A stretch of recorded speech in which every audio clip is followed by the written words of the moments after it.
ওই কৃষ্ণকে হত্যা করতে। এবার যদি সে সত্যি সত্যি হত্যা করতে পারে তাহলে রাজ্যের চারিদিকে যাতে আমার নাম উচ্চারিত হয় সেই ব্যবস্থা করবো। প্রতি ঘরে ঘরে পূজা হবে শুধু এই কংসে। শুধু পূজা নয় মহারাজ, কাল থেকে মহারাজ কংস ছাড়া কোনো দেবতার নাম উচ্চারিত হবে না। ঠিক ঠিক বলেছি জানু, এবার তুমি ঠিক বলেছো। যাও দেখে এসো ওই কৃষ্ণ দৈত্য কৃষ্ণকে কিভাবে হত্যা করেছে। হ্যাঁ তাই যাচ্ছি মহারাজ, তাই যাচ্ছি। প্রয়োজন হলে কেকি দত্তের সঙ্গে যোগ দিয়ে ওদের দু ভাইকে হত্যা করে এই প্রাসাদে আমরা আনন্দের জীবন রয়ে দেবো।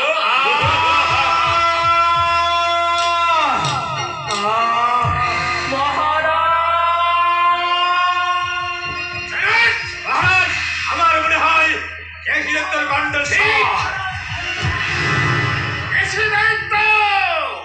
কে তোমাকে ব্যবস্থা করেছে?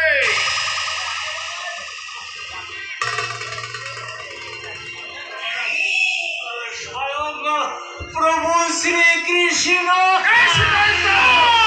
সামান্য একটা বালক তোমাকে হত্যা করবার জন্য উদ্যত হয়েছে, আর তার কাছে তুমি মার খেয়ে ফিরে এলে। মহারাজ, ওই বালক সামান্য বালক নয় মহারাজ। আজ আর কঙ্গুলের হেলনে সমস্ত বিশ্ব ব্রহ্মাণ্ড নড়ে ওঠে মহারাজ।